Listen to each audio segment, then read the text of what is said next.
I'm Tom Major. I'm the president of Starboard Storage Systems, and Bill has given you, I'll call it the 50,000 foot view.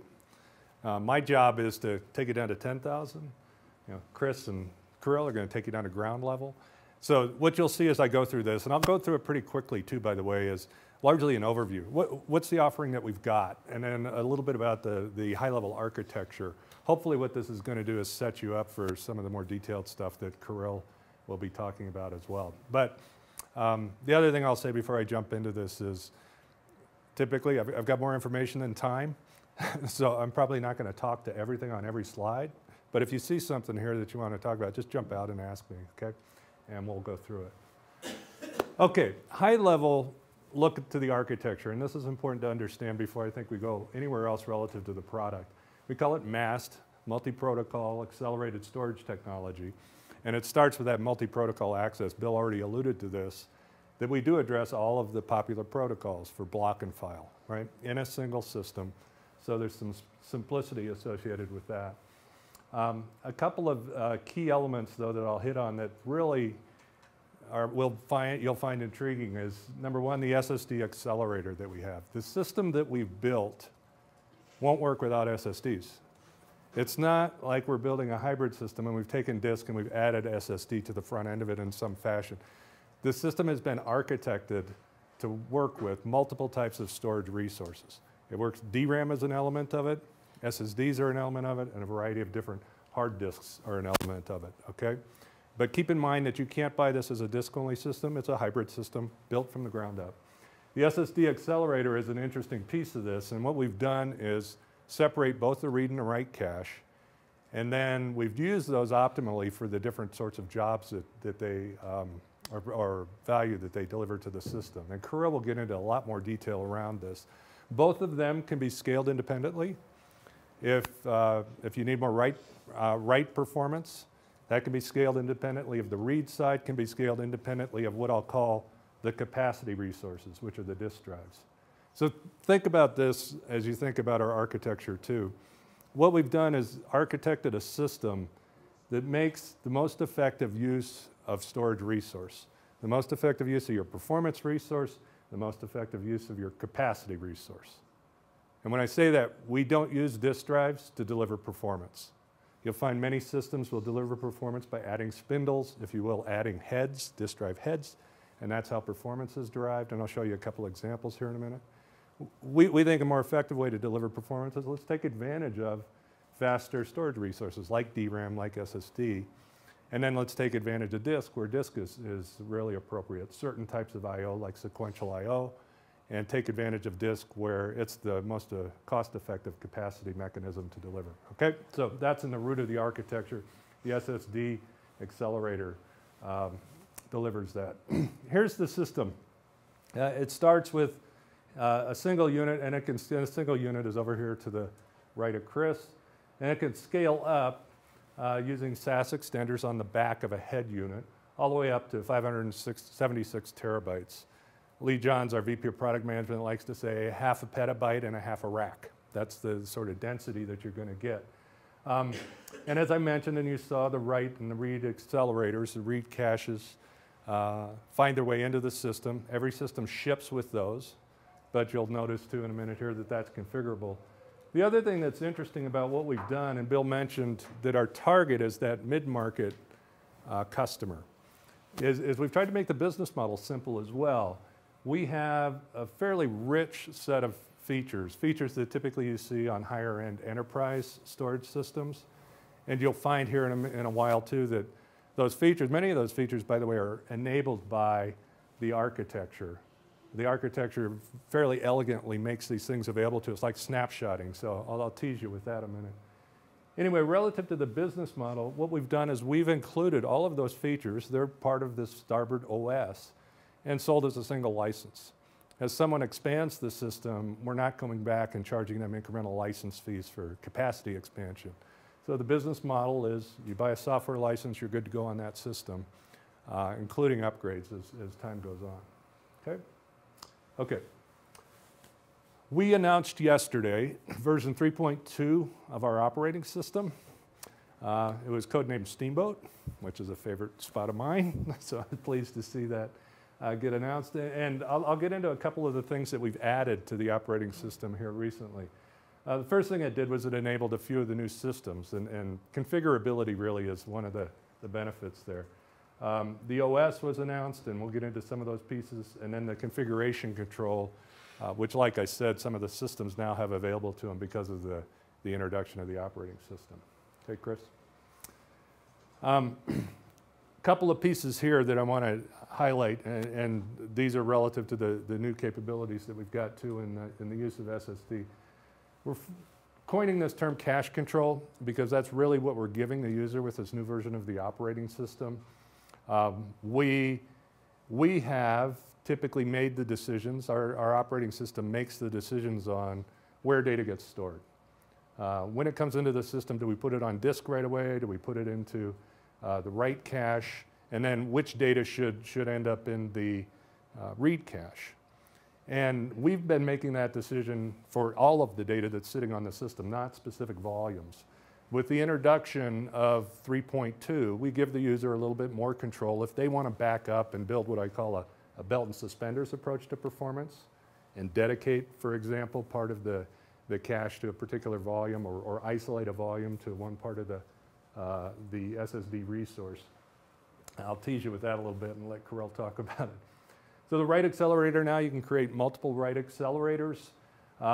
There's a second physical pair. You can actually do 4 logical pairs or 4 logical write caches that you'll see that will allow.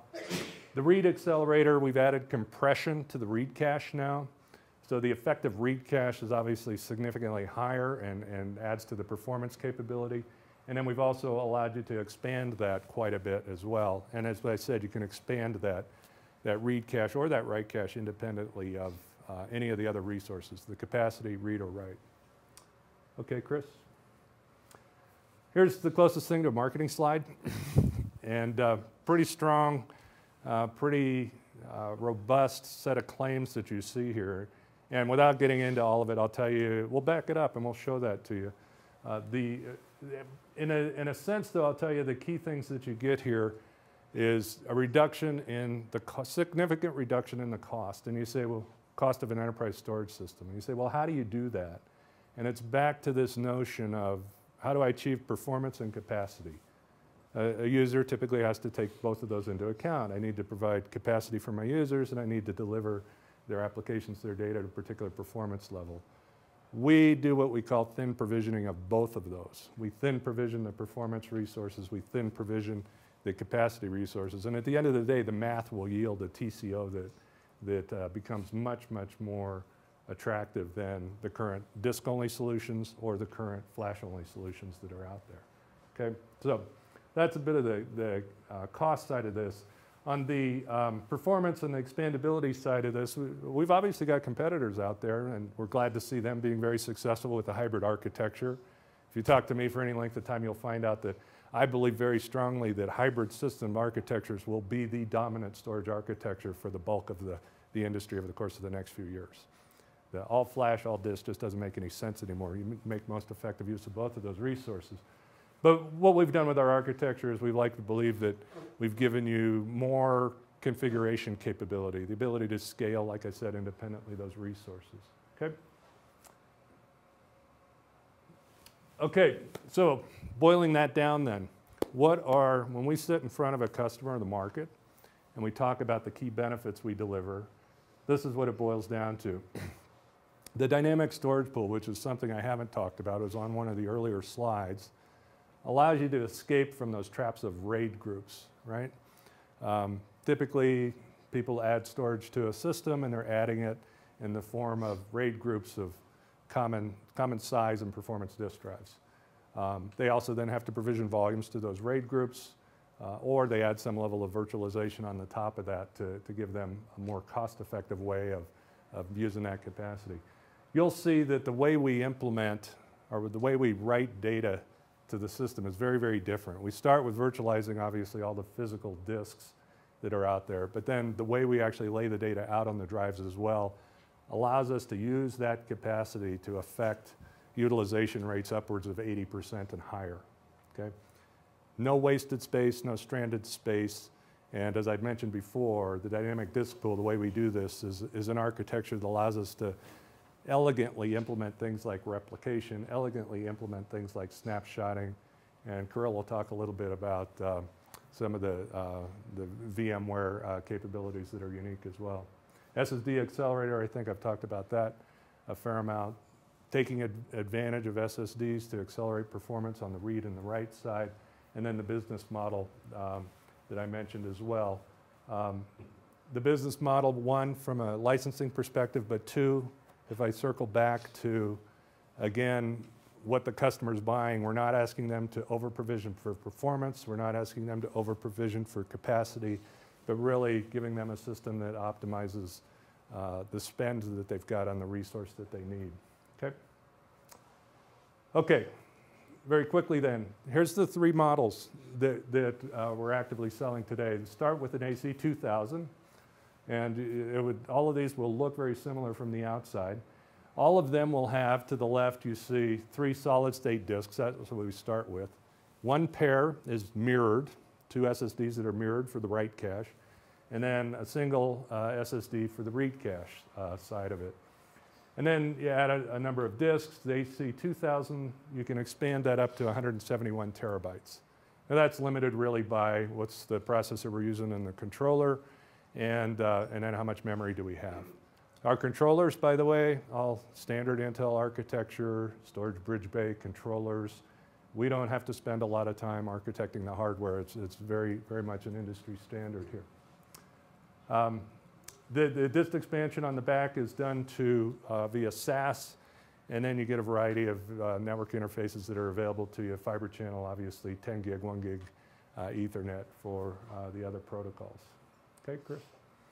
The AC4000 is the next step up. Really what this is, you'll see it looks almost identical. The same 3 SSDs come standard on the entry unit. And then but the expansion now takes us up to 576 terabytes. How do we do that? It's largely, again, processor and memory that we've got available on the system that allows us to do that. And now the configurable version of this is what we call the AC4500. And the head unit here, we will ship with multiple write accelerators.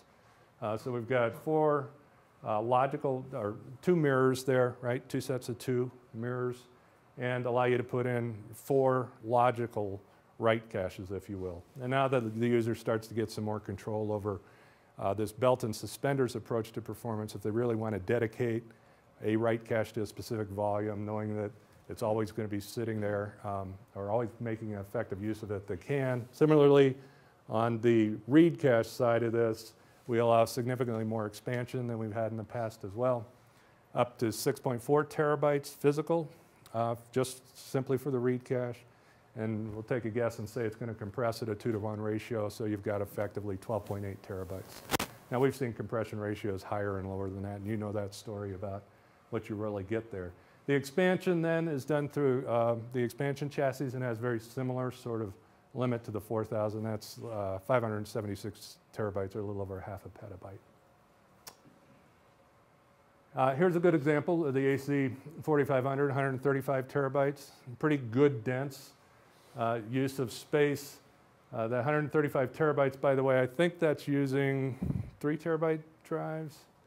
And I'll point out here now, we allow you to use, frankly, whatever drive you want to use. We ship 15K drives, or we'll ship 7200 drives, both SAS.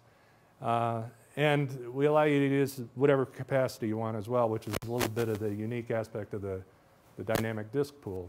Typically, as I mentioned before, when you add drives to a system, you're adding them in common RAID group sizes, common disk sizes. Frankly, we can take advantage of any capacity drive you want to put in here and mix and match, because we virtualize that capacity right away and just take advantage of it as capacity in the drive pool, okay? Okay. So, summary of the new capabilities. I've talked about a lot of this, so I won't bother to belabor it. The system side, you can see in terms of configurability, the performance capabilities that we've got. Real key here is the software element of it. and you can see the things that we're adding there. And when we say read cache magnification, we're really talking about compression on the read cache. I've talked enough about the multiple write accelerators. Data scrubbing is something we've had. We've got this concept called bucket caching, which is a very interesting approach to how we decide what to cache. It's not simple recency and frequency like you see from a lot of other people, and I'll let Kirill get into some of our algorithms there. And some improvements to the GUI that we've had as well. I'll note that when a customer buys a system from us, they can upgrade any way they want. They can start with the 2000 and upgrade into the 4500 series without any real, we'll swap out a processor maybe, but they're protected from an investment perspective in terms of scalability. And of course, the software is going to be able to run on any of the new systems as they move forward. Again, it's all standard Intel based. Yeah. In-place update? I'm sorry? Is it an in-place update? To buy a new system, or do you need to buy a complete new system? No, it's in place. Yeah. In place. Yeah. The only hardware change that might occur is if we go from a 2000 to a 4000. Now we've got a different processor, a different amount of memory, so we're swapping out a controller bay, if you will. But if you're making any other changes, everything's in place, and it's not a forklift upgrade from a chassis perspective either. Okay. Yeah, sorry, you don't have to move the data. Yeah. It's completely non-disruptive? Yeah. Yep. Non-disruptive. Okay. Okay. Okay. Couple of last concepts here to introduce you to. Talking about the write path here.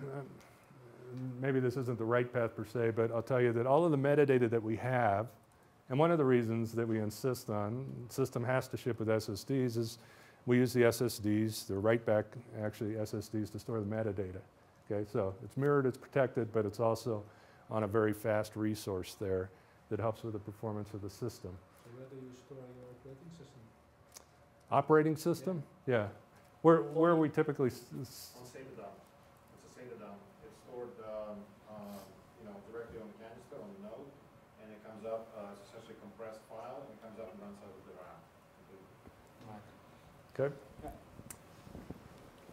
RAM. Okay. Writes typically, and now I'll tell you the small block I/O, and we'll again get into where the writes, how we select where the initial writes go. But assuming it's small random I/O, it's coming in and it's sitting on mirrored write caches, the SSDs there. And then what we do is, if we need to move that down to the hard drive, we decide doesn't need to be in the high-speed read cache for any reason. We'll optimize the layout as that's written to that drive. That is, it's a read optimized write to the hard drives here. So again, it improves your read performance. It's not a write optimized write to the hard drives here, but a read optimized, right? And again, I'll let Kirill get into a little bit about that. Second half of this then, on the read path, I told you before that we use a DRAM as a part of our storage system. DRAM is the ideal read cache for us, right? And so we're going to populate that and make effective use of it. And that's where the data is going to reside initially on a read anyway.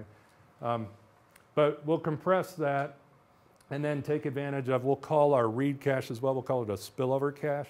Anything that doesn't fit in DRAM that we want in a high performance resource ends up in our read cache, which is an SSD. And that's that scalable SSD portion that goes to 12.8 terabytes compressed. Okay. Couple of quick stats for you then to let you know how we perform. Here's a quick view of file performance, typical NFS benchmark, the spec SFS benchmark. And you'll notice the response time that we're getting, and maybe you expect this because of the introduction of flash in the system, right?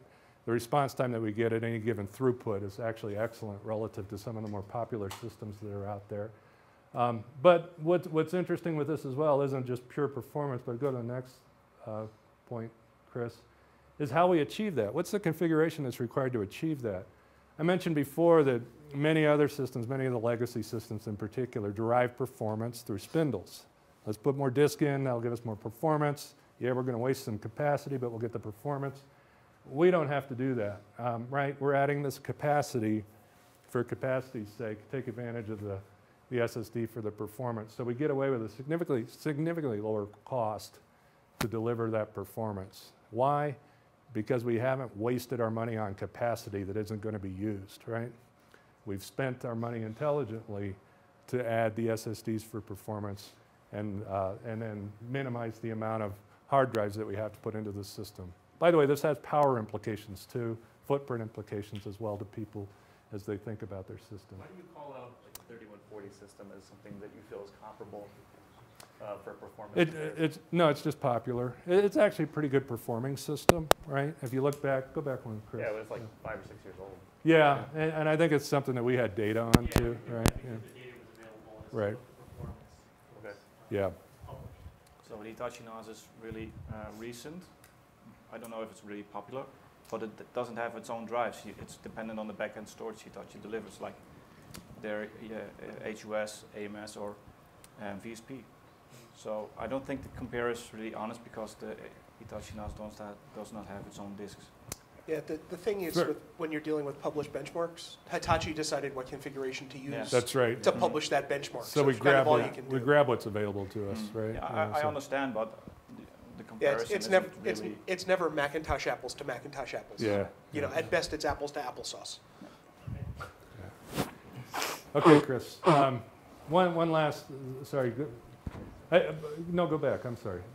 I do want you to understand, though, again, our focus here isn't on delivering the highest performance that anybody can see. We want to deliver the performance our customers need and the mid-market needs for their scenario, but also deliver that in a very cost-effective fashion. So it boils down to this fundamental view of things that we use the right resources for the right job. Flash is great for delivering performance, right?